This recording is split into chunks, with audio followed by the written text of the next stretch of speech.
오늘 본문의 말씀을 통해서 여호와를 의지하는 삶이라는 제목으로 말씀을 전하겠습니다. 시편 1권은 시편 1절 1편부터 41편까지 해당합니다. 이 시편 제1권이라고 합니다. 그래서 이 시편 제1권에서는 하나님께 피하는 자의 복을 그 하나의 주제로 말씀드릴 수 있습니다. 시편 전반부에서 이 하나의 주제를 잡는다면 바로 하나님께 피하는 자가 복이 있다라고 말씀드릴 수 있습니다. 오늘 시편 37편도 하나님의 마음에 합한 자 누굽니까? 이 다윗이 이스라엘 왕으로 세움을 받는 과정에서 결코 만만치 않는 그런 어려움을 당하였습니다. 어려운 시험과 악한 환경이 있었지만 결코 굴하지 않고 하나님만을 의지한 내용을 바탕으로 이스라엘 백성에게 전한 이 말씀 노래입니다. 특별히 훗날의 이 다윗 왕은 이 시편 37편을 답관체 형식으로 이렇게 이스라엘 백성을 가르치고 있습니다. 우리가 잘 알듯이 알파벳 순으로 해서 이 노래로 이스라엘에게 가르쳐 주고 있습니다. 오늘날 우리가 살아가는 이 땅에서도 본문의 말씀처럼 많은 사람들은 세상의 불합리한 상황에 노출되어 있고 또한 그것으로 인해서 분노하고 때론 좌절합니다. 세상 사람들뿐만 아니죠. 우리 믿는 사람들도 동일하게 그러한 시험과 난관에 부닥치게 됩니다. 문제는 우리의 생각과 마음 속에서 이러한 회의와 좌절이 있다는 그 사실, 바로 그것으로 인해서 이 일이 우리의 믿음을 방해한다는 사실입니다. 우리의 삶 속에서 이러한 일이 안개와 같이 우리 앞을 가로막으면 좌절 또한 어려움, 낙심을 경험하게 됩니다. 그러므로 신앙인도 믿음으로 살기보다 때로 믿음의 회색 지대에 빠지게 됨을 보게 됩니다. 오늘 이 시편 기자의 다윗의 기록을 통해서 이 노래와 말씀을 통해서 우리는 권면받고자 합니다. 바로 말씀을 통해서 신앙으로 이러한 세상의 어려움과 난관을 좌절을 뛰어넘고 이겨내는 주님의 말씀을 통해서 이겨내는 저와 여러분이 되시기를 축복합니다.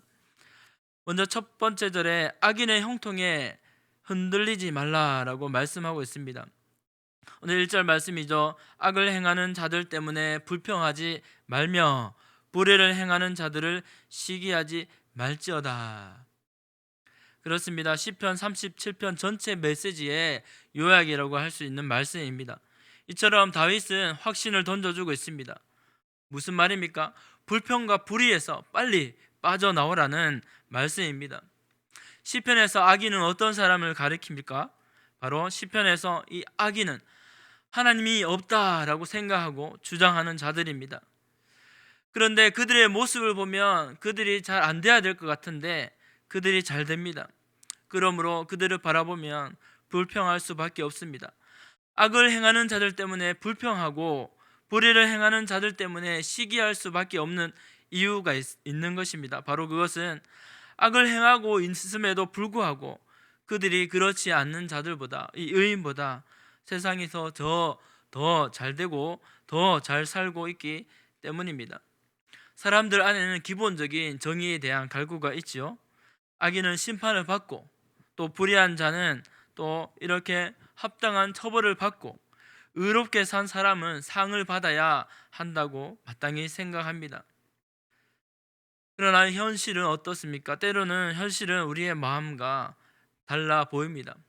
특히 믿음의 사람들이 말씀대로 사는데도 여전히 고난이 있습니다. 선을 행하고 사는데도 여전히 불의한 일을 당하고 그 상황은 결코 변하지 않는 모습을 보게 됩니다. 그럴 때 우리의 믿음의 모습들도 믿는 자들도 여지없이 흔들리게 됩니다. 심지어 하나님을 향해서 원망의 마음, 원망의 말을 쏟아내기도 합니다. 그런데 다윗은 그렇게 하지 말라고 오늘 말씀에 이야기합니다. 7절과 8절에 여호와 앞에 잠잠하고 참고 기다려라, 불평하지 말라라고 말씀합니다. 그 모든 상황에 억울해하지도 말고 원망하지도 말라라고 권면하고 있습니다. 그 불의 앞에 그 신앙이 흔들리지 말라라고 하는 것입니다. 왜 그래야 할까요? 2절 말씀에 그들은 풀과 같이 속히 배임을 당할 것이며 푸른 채소와 같이 쇠잔할 것임이로다 라고 말씀했습니다. 비록 지금 보기에는 악인이 잘 되는 것 같아 보여도 그 풀이 속히 배임을 당하게 되는 것처럼, 또한 푸른 채소가 잘 자라는 것 같아도 물을 받지 못하면 속히 시들어 버리는 것처럼 최후 악인은 마지막에 쇠잔해질 것이라고 말씀해 주고 있습니다. 결코 악인의 형통이 영원한 것이 아니라는 것입니다. 사랑하는 성도 여러분, 농부가 잡초를 제거할 때 그 잡초가, 그 풀이 아무리 크고 싱싱하고 키가 큰다 하더라도 그 풀은 결코 끝까지 남아있지 못하고 다 배임을 당하게 될 것이죠. 싱싱한 풀이든 어떤 풀이든 그 풀은 결국에는 다 시들어질 운명이 될 것입니다. 바로 이와 같은 것이 악인의 최후입니다. 악을 행하는 자의 최후는 9절 말씀처럼 10절 말씀처럼 그렇게 최후를 맞이하게 될 것입니다. 진실로 악을 행하는 자들은 끊어질 것이나, 또 10절에 뭐라고 말씀하고 있습니까? 잠시 후에는 악인이 없어지리니. 오늘 본문 계속해서 17절 말씀을 보시기 바랍니다. 이를 읽지 않았지만 악인의 팔은 부러지나. 20절 말씀은요, 악인들은 멸망하고 여호와의 원수들은 어린 양의 기름같이 타서 연기가 되어 없어지리로다 라고 분명히 시편 기자는 말씀하고 있습니다.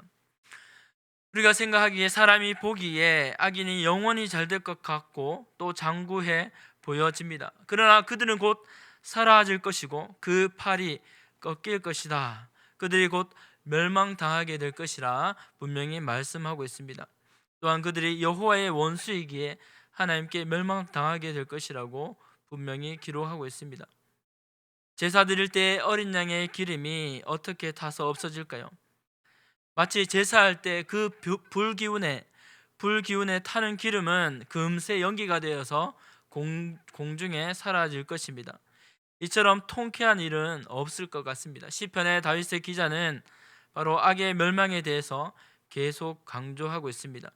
그러므로 현재 악인들의 모습을 부러워하지 말고 공의로운 하나님의 심판 앞에 맡길 것을, 또한 그들의 최후를 기억할 것을 말씀해 주고 있습니다. 결코 그것이 영원할 것이 아니기 때문입니다. 의인이 지금 고난을 당한다고 해서 그 고난이 영원한 것이 아니고, 그러므로 현실의 상황에 결코 함몰되지 말 것을 권면하고 있습니다. 그렇다면 믿음의 사람이 바라봐야 할 것, 주목해 봐야 할 것은 무엇일까요? 바로 하나님을 바라보라 라고 말씀합니다. 다윗은 우리의 시선이 이 세상이 아니라 이 땅에 결코 머물러 있지 말라고 말씀하고 있습니다. 모든 역사를 주관하시는 하나님, 그 하나님을 바라보고 찾아야 합니다. 3절부터 9절까지 계속해서 하나님을 바라볼 것을, 하나님을 기뻐할 것을, 그 하나님을 찾을 것을 말씀하고 있습니다. 어떤 자가 그 눈을 들어서 하나님을 바라볼 수 있습니까? 3절 말씀입니다. 우리 같이 한번 읽어볼까요? 시작. 여호와를 의뢰하고 선을 행하라. 땅에 머무는 동안 그의 성실을 먹을거리로 삼을지어다. 아멘. 아멘. 그렇습니다. 여호와를 의뢰하고 선을 행하라. 땅에 머무는 동안 그의 성실을 먹을거리로 삼을지어다. 아멘. 여기서 보면 한 4가지 정도로 이렇게 동사가 나옵니다. 의인이 어떻게 행할 바를 확고하게 권면해주고 있죠. 의지하라, 행하라, 거하라, 식물을 삼으라라는 이 명령어로 우리가 찾아볼 수 있습니다. 우리 개역 번역 성경에는, 우리 한글 성경으로는 정확하게 이렇게 4가지로는 나오지 않지만 좀 더 살펴보면 다 우리가 알 수 있는 내용입니다. 의지한다, 의뢰한다라고 한다는 말씀 우리 너무나 잘 알죠. 신뢰한다는 뜻입니다. 믿는다는 뜻입니다. 좀 더 깊이 해석하면 이 신뢰한다, 의뢰한다, 베타흐라고 하는 것은 믿는 대상, 신뢰하는 대상의 속으로 들어간다라는 의미와 뜻이 있습니다. 우리가 신뢰하는 대상이 누구여야 할까요? 바로 성도의 신뢰 대상은 하나님 밖에 없는 줄 믿습니다. 여호와 하나님, 우리의 믿을 그 신뢰의 대상 여호와 하나님께 인격적인 온전한 연합을 이루는 것, 바로 하나님 안에 거한다고 하는 것은, 하나님을 신뢰한다고 하는 것은 인격적인 연합을 이룬다라고 하는 뜻입니다. 우리가 많이 들어본 말이 아닙니까? 그 안에 거한다. 요한복음 15장 7절 말씀이죠. 너희가 내 안에 거하고 내 말이 너희 안에 거하면 무엇이든지 원하는 대로 구하라. 그리하면 이루리라. 아멘. 우리가 믿음으로 하나님 안에 거하며 그분을 인격적으로 신뢰할 수 있는 근거, 그것은 바로 하나님이 함께 하시고 하나님께서 그 속에서 일하시고 계시며 그 소원을 들으신다라고 하는 것입니다. 그러나 한 걸음 더 우리가 주님의 마음에 들어가 본다면 예수님의 말씀의 의도는 무엇입니까? 요한복음 17장 15장 7절 말씀처럼 하나님께서는 그 우리의 기도를 들으시는 것보다 믿는 자가 앞서 인격적으로 하나님 안에, 예수님 안에, 그 말씀 안에 거하는 것이 먼저임을 알려주셨습니다. 사랑하는 성도 여러분, 우리가 하나님 믿습니다 이렇게 고백하면서 기도하면서 우리의 의도와 우리의 소원이 먼저 다 이루어졌으면 얼마나 좋겠습니까? 그러나 우리 주님은 내 안에, 하나님 말씀 안에, 그 성령 안에 거하는 것이 먼저임을 알려주었습니다. 그러므로 다윗도 바로 살아계신 하나님을 이렇게 신뢰하라라고 이야기하고 있습니다. 신뢰, 베타흐, 하나님 안에 거하는 것. 하나님의 약속이 사실이지 않습니까? 하나님 말씀이 신실하지 않습니까? 그러므로 우리는 그 하나님을 의지하고 그 하나님을 믿을 수가 있습니다. 믿음의 근거가 하나님의 약속이고 또한 그 약속을 믿을 수 있는 것은 바로 하나님께서 신실하신 하나님이시기 때문입니다. 다시 말해 하나님은 자신의 말씀을 이루시는 신실하신 하나님이신 것입니다. 우리 하나님은 결코 우리의 일을 실망시키는 분이 아니신 줄 믿습니다. 하나님은 우리를 향한 뜻이 아주 분명합니다. 그러므로 우리가 그 인격이신 하나님의 말씀 안에 거할 때, 또한 그 인격이신 하나님 안에 우리 자신을 맡겨 드릴 때에 하나님은 우리를 향한 모든 소원을 이루시는 줄 믿습니다. 또한 예레미야 29장 11절 말씀에서는 하나님이 우리를 향한 궁극적인 의도를 말씀하고 있습니다. 우리 함께 말씀 봉독해 볼까요? 시작. 여호와의 말씀이니라. 너희를 향한 나의 생각을 내가 아나니 평안이요 재앙이 아니니라. 너희에게 미래와 희망을 주는 것이니라. 아멘. 그렇습니다. 예전 성경에 뭐라고 말씀하고 있습니까? 예전 번역에는 미래와 장래와 소망을 주는 것, 바로 미래와 희망을 주는 것이라고 말씀하고 있습니다. 당장의 상황은 변하지 않으나 하나님께서 우리를 향한 그 의도와 그 계획과 그 마음은 여전히 선한 것으로 우리에게 머물러 있다는 말씀입니다. 하나님 우리를 바라보실 때 여전히 우리를 선한 의도와 선한 계획으로 우리에게 결국에는 평안과 소망을 선물해 주기 위한 마음을 갖고 계신다는 말씀입니다. 사도 바울은 로마서 8장에서 고난당하는 성도들에게 소망을 주고 있습니다. 현재의 고난과 또한 장차 받을 영광을 비교하면서 결코 비교할 수 없는 그 말씀을 말씀해 주고 있습니다. 우리 같이 읽어보겠습니다. 생각하건대 현재의 고난은 장차 우리에게 나타날 영광과 비교할 수 없도다. 비교의 단위가 있다면 이 고난과 하나님이 주실 성도가 받을 영원한 고난과는 비교할 수 없는 아마 최소의 단위의 비교일 것입니다. 왜냐하면 성도가 당하는 고난은 극히 일부고 극히 잠시이기 때문입니다. 악인이 잘 되는 것 영원해 보이나 잠깐입니다. 성도의 고난도 언제 끝날 것 같지 않지만 잠깐이라는 말씀입니다. 현재의 고난은 장차 얻을 영광과는 비교할 수 없다라고 사도 바울은 그 성도의 영광을 바라보면서 이렇게 성도들에게 편지를 써 보내었습니다. 그러므로 성도는 작은 어려움들을 두려워 말고 날마다 적극적으로 선을 행하여야 합니다. 그러므로 이제 악인을 보고 불평하거나 또한 이렇게 불평하고 원망하는 것보다, 소극적으로 그렇게 하는 것보다 적극적으로는 선을 행하라라고 말씀하고 있는 것입니다. 3절 하반절 말씀이죠. 땅에 머무는 동안 그의 성실을 먹을거리로 삼을지어다. 아멘. 이 표현은 참 재미있습니다. 하나님의 성실을 먹을거리로, 식물로, 밥으로 삼아라. 행악자들의 모습을 묵상하고 소극적으로 앉아 있을 것이 아니다. 하나님의 성실하심을 날마다 먹을거리로 삼아라라고 하는 말씀이죠. 좀 더 생각해 보면 우리가 밥 먹듯이 매일 세 끼를 챙겨 먹듯이 하나님의 신실하심을 마음에 품고 지속적으로 행할 것을 권면하는 표현의 말씀입니다. 이 성실을 한번 생각해 볼까요? 이 성실이 어떤 의미와 어떤 뜻이 있을까요? 이 성실을 다른 말로 하면 하나님의 신실하심입니다. 에무나라고 하죠. 에무나라고 하는 이 성실은 하박국 2장 4절에서 하는 이 오직 의인은 그의 믿음으로 말미암아 살리라라는 이 믿음과 같은 동일한 뜻의 단어입니다. 하나님의 성실, 또 믿음, 신실하심 함께 쓸 수 있는 그런 단어입니다. 오직 의인은 믿음으로, 하나님 믿는 자는 그 믿음으로 살리라라고 하는 것, 바로 그러므로 하나님의 신실하심, 성실하심을 일맥상통하죠. 그러므로 어떤 말입니까?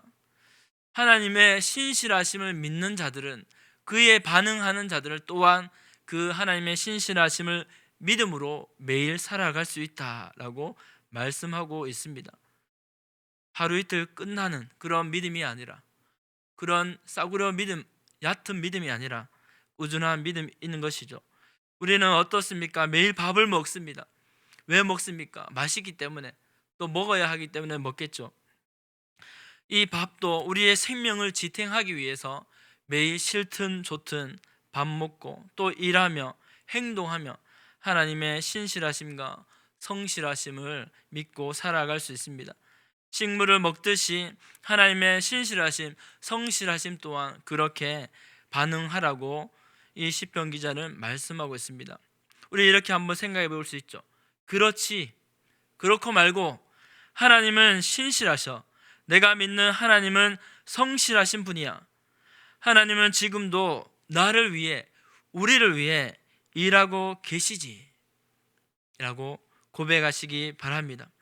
때론 연약한 우리의 모습에서 신실함을 찾을 수 없을 때라도 충분히 신실하시고 밤낮 그의 백성을 위해 성실하신 하나님을 경험하는 모든 성도님들 되시기를 바랍니다.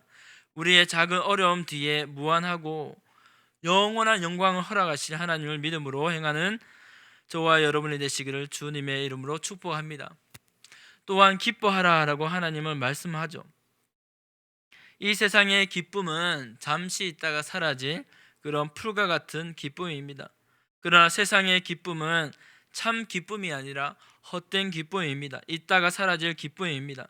오직 하나님께 무한한 기쁨이 있는 줄 믿습니다. C.S. 루이스는 이렇게 말씀했습니다. 이 기쁨에 대해서 이렇게 말했습니다. 우리 하나님은 우리의 영적인 욕구들이 너무 강하지 않고 너무 약한 것임을 알고 있습니다. 마치 우리는 무한한 기쁨이 주어졌는데도 세상에 곧 사라질 온갖 잠시 동안의 기쁨과 향락을 가지고 즐거워하고 만족하는 피조물과 같습니다. 우리는 마치 바닷가에서 휴가를 보내자는 제안이 무슨 의미인지 상상할 수 없기 때문에 빈민가에서 계속 진흙과 모래를 만지며 놀기 원하는 무지하고 어리석은 아이와 같습니다 라고 말씀했습니다. 그렇습니다. 이게 무슨 말입니까? 영적인 은혜, 하나님의 크고 높은 고상한 은혜를 알지 못하기 때문에 너무나 땅의 것으로 쉽게 만족하고 또 다시 잠시 동안의 값싼 기쁨을 찾기 위해 나서는 그런 우리의 모습을 보여주고 있습니다. 그러나 다윗은 진짜 모습, 진짜 기쁨에 이 하나님을 말씀해 주었습니다. 우리 4절 말씀 한번 읽어보겠습니다. 시작. 또 여호와를 기뻐하라. 그가 내 마음의 소원을 내게 이루어 주시리로다. 아멘. 우리 한 번 더 읽어볼까요? 시작. 또 여호와를 기뻐하라. 그가 내 마음의 소원을 내게 이루어 주시리로다. 아멘. 그렇습니다. 우리가 하나님을 기뻐하는 이유는 두 가지입니다. 그것은 바로 하나님께서 우리의 구원의 하나님이 되시기 때문입니다. 바로 예수 그리스도의 보혈로 인한 값싼 은혜가 아니라 값비싼 아주 놀라운 은혜입니다. 뿐만 아니라 우리가 하나님을 기뻐할 수 있는 이유는 바로 하나님 자체를 우리가 기뻐할 수 있기 때문입니다. 사랑하는 성도 여러분, 예배가 바로 그러한 기쁨이요 그러한 믿음의 모습입니다. 바로 하나님 그분 자체를 기뻐하는 것이 예배고, 그 하나님 자체를 기뻐하고 찾는 것이 신앙입니다. 그러므로 크게 기뻐할 수 있는 이유, 그것은 또한 하나님께서 여호와를 기뻐하는 자의 마음에 소원을 이루어 주신다고 말씀하시기 때문입니다. 우리는 때로 우리 마음속에 감춰진 그 마음의 소원을 알지 못하고 찾지 못할 때도 있습니다. 그러나 하나님은 그 하나님을 기뻐하는 자에게 그 마음속에 깊은 마음의 소원을 알고 들어주시며, 뿐만 아니라 우리가 진짜로 필요하고 우리에게 필요한 그러한 소원을 이루어 주시는 분이신 줄 믿습니다. 어쩌면 우리가 그 기쁨을 잊어버린 줄 믿습니다. 혹 우리가 그러한 기쁨을 잃어버린 자가 있습니까? 그것은 5절 말씀처럼 내 길을 여호와께 맡기라. 그를 의지하며 그가 이루시고, 바로 하나님께 우리의 자신을 맡기지 않았기 때문에 그 기쁨을 잃어버린 줄 모릅니다. 하나님을 기뻐함으로 인생길을 가는 자는 바로 하나님이 친히 함께 하심을 믿고 그 길을 하나님께 맡기는 자인 줄 믿습니다. 사람, 돈, 명예, 그것이 아니라 하나님께 여러분의 길을 맡기시는 저와 여러분이 되시기를 주님의 이름으로 축복합니다. 사랑하는 성도 여러분, 생각해보면 어려움과 시련이 없을 때는 내 힘으로 잘 되고 또 내 힘으로 하면 될 것 같습니다. 그러나 어려움과 환난이 닥칠 때에 우리는 하나님께 엎드리게 되고 비로소 하나님을 의지하게 됩니다. 그러나 결국 그 하나님을 경험할 때 어떠한 역사, 결과가 나타납니까? 6절 말씀처럼 이렇습니다. 내 의를 빛같이 나타내시며 내 공의를 정오의 빛같이 하시리로다. 아멘. 의가 무엇일까요? 그것은 하나님을 의지하는 것입니다. 공의가 무엇일까요? 바로 하나님께 피하는 것이 절대적 공의인 줄 믿습니다. 무슨 말입니까? 하나님께 피하고 하나님께 맡겼더니 결코 감출 수 없는 대낮의 환한 빛처럼 살아계신 하나님의 영광이 믿는 자를 통해서 드러나게 된다는 말씀입니다. 그렇다면 어떤 자가 이런 일을 경험할 수 있을까요? 바로 7절 말씀처럼 인내하고 참아 기다리는 자입니다. 우리 7절 말씀도 읽어보겠습니다. 시작. 여호와 앞에 잠잠하고 참고 기다리라. 자기 길이 형통하며 악한 꾀를 이루는 자 때문에 불평하지 말지어다. 아멘. 그렇습니다. 하나님을 의지하는 성도가 경계해야 할 것은 바로 조바심입니다. 조급함입니다. 악한 꾀를 이루며 자기 길이 형통하는 자를 보고 비난하거나 자신의 상황을 비하하는 것은 누구나 할 수 있는 선택입니다.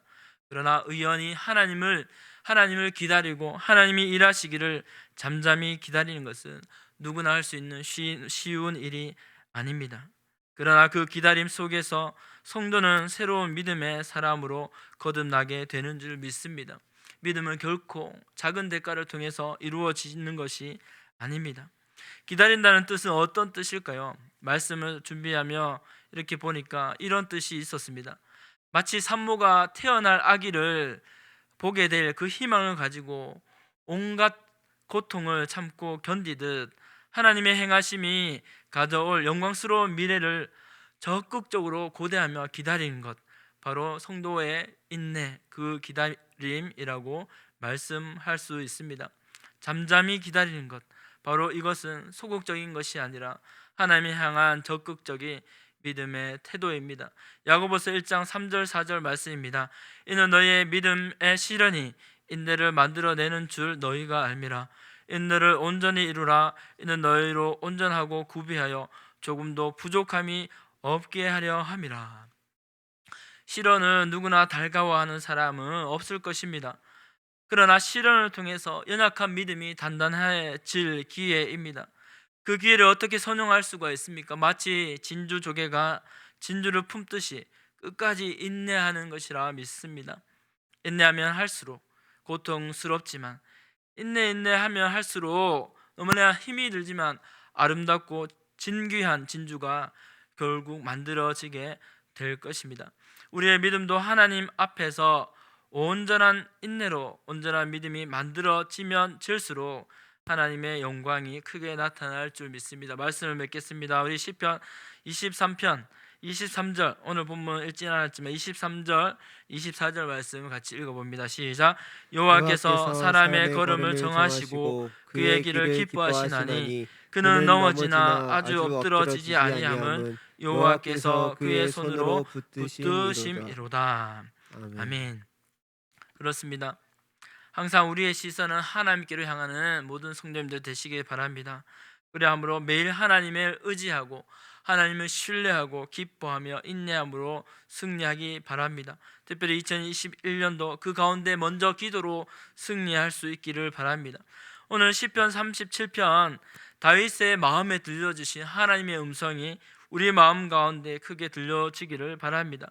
오늘 하루 세상에 함몰되어서 세상의 시선으로 나의 삶을 보지 말고 믿음의 눈으로 하나님의 기뻐하신 은혜의 길을 가는 모든 동성의 성도님들 되시기를 주님의 이름으로 축복합니다. 기도하겠습니다. 살아계신 하나님, 감사합니다.